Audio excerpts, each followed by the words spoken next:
નમસ્કાર મિત્રો, આ વિડીયોમાં આપણે વાત કરશું હું શેર બજારમાં ઇન્વેસ્ટિંગ કરવું છે. ટ્રમ્પનો ટેરિફ ગેમ હાલે છે તો શું કરવું જોઈએ, તો આ વિડીયો તમે જોતા રહો.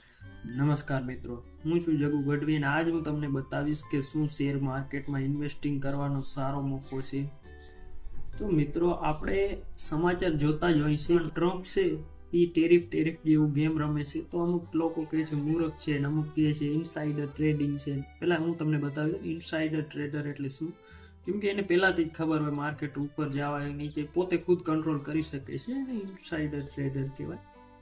તો મિત્રો, આ ટ્રમ્પ છે એ બીજા દેશ ઉપર ટેક્સ લગાડે એને ટેરિફ કહેવાય. આપણી દેશી ભાષામાં તમને સમજાવી દઉં તો એ ચીન ઉપર ટેક્સ લગાડ્યું હતું કંઈક ખબર નથી, કંઈક 55%, તો આ લગાડ્યું. પછી આ ટ્રમ્પે 85% કર્યું, પછી 105% અને 125%. તો ઓલો જિંગપિંગ છે એ પણ એટલો ને એટલો મિત્રો ઓલો જિંગપિંગ છે એ પણ એટલો ને એટલો ટેક્સ લગાડે છે. તો પછી ટ્રમ્પને પણ અઘરું લાગશે, કેમ કે અમેરિકાનું સામાન ચાઇનામાં જાય છે ને ચાઇના અને અમેરિકામાં બે પણ ફૂલ થોડા ઘણા નથી, વધારે છે. બે દેશની નુકસાની થઈ શકે છે.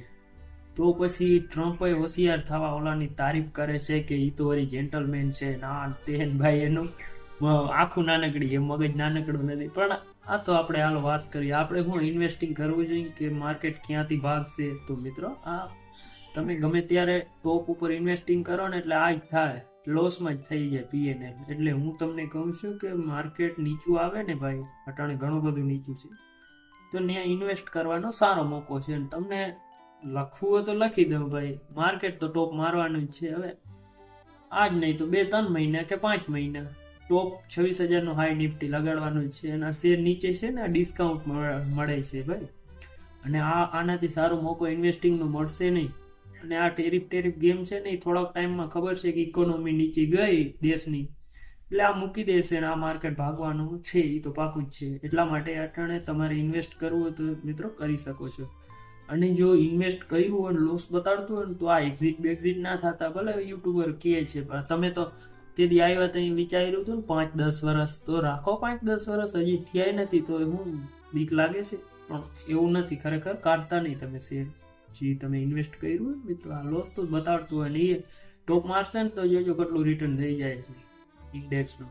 એટલે આ ટ્રમ્પની, જિંગપિંગની એ બધી ટેરિફની ગેમ તો હાલ્યા કરશે, એમાંથી કંઈ માર્કેટ પૂરું થવાનું નથી, બરોબર. ગેપ અપ ગેપ ડાઉન એવું થતું જ હોય છે. અને જે ટ્રેડર લોકો છે ને એ ટ્રેડર લોકો માટે જ હોય છે આ gap up gap down, market નીચું જાય. ઇન્વેસ્ટરને કાંઈ તકલીફ થતી નથી. જો તમે કદાચ શેર લીધા હોય ને કદાચ આટલા લોસમાં હોય ને તો તમે એવરેજ કરી શકો છો, બીજા લઈ શકો છો. માર્કેટ નીચું છે, બરોબર. માર્કેટ ઉપર જશે એ તો ચોક્કસ છે. ને ગમે એ માર્કેટમાં 5-10 વર્ષ માટે ઇન્વેસ્ટ કરવું તો ગમે એ સારામાં સારો જ મોકો હોય. ટોપ ઉપર હોય તો તમે, પણ મારા અંદાજે ટોપ ઉપર ન કરાય, પણ તોય વાંધો નહીં, તમે કરી શકો છો. 5-10 વર્ષનું ટાર્ગેટ રાખો એટલે ત્યાં લોસમાં ના જશો, એટલું જ મને અનુભવ છે. અને અત્યારે બહુ સારો મોકો છે ઇન્વેસ્ટિંગ કરવાનો. મિત્રો, ઇન્વેસ્ટિંગ કરવી ને તો કરી શકાય છે. અને ટ્રેડિંગના વધારે વિડીયો શેર બજારના ઇન્વેસ્ટિંગના જોવા હોય તો ચેનલને તમે સબસ્ક્રાઇબ કરી શકો છો. ધન્યવાદ.